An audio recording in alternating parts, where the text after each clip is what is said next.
back to the Nightly News Navigators, where we impeccably inform you of the imperfect actions of your fellow imbeciles.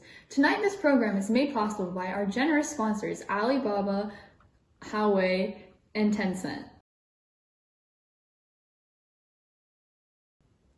Many of our viewers may have seen or heard of the conflict going on between Hong Kong and China.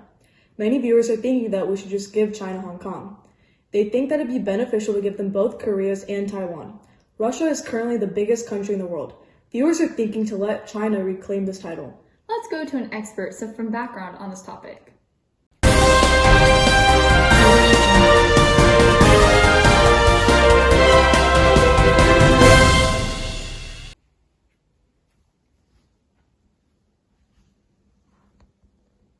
The extradition bill, which triggered the first protest, was introduced in April. It would have allowed for criminal suspects to be extradited to mainland China under certain circumstances, which opponents say would risk exposing Hong Kongers to unfair trials. After weeks of protests, leader Carrie Lam indefinitely suspended the bill. This was not enough for Hong Kongers, as they feared the bill could be revived.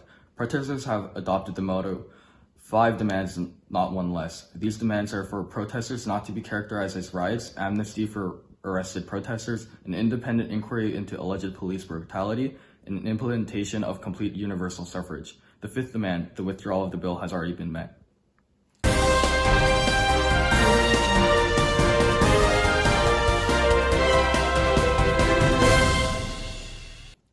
People may see this whole situation of Hong Kong retaliating against China as a fight for human rights, but it's actually an act of rebellion. Hong Kong should not be rebellious, they should just implement China's policies, although they haven't for many years. I think we've seen in the past how rebellion worked out in the American Revolution.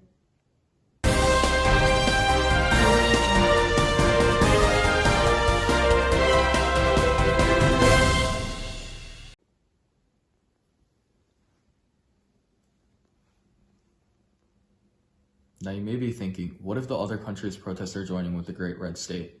We'll just have to continue with China's already in use method of police brutality, which may have been adopted from the US, but that's a whole different segment.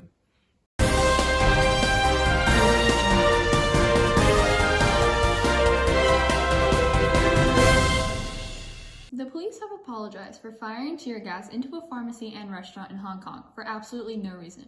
Imagine if this was America. American police would never hurt our citizens.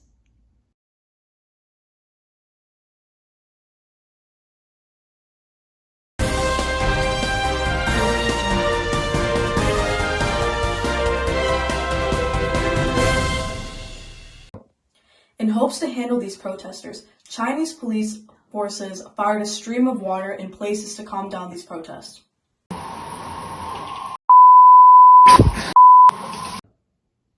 I think it worked. I'd agree. And do I think Asian deserves rights? 100% no! That's not what we asked. What was the question? Where's Hong Kong? Just cut it out. Just cut it out. I just found out that Hong Kong is not in Tokyo, but I still think that Japan needs to control these Hong Kongians.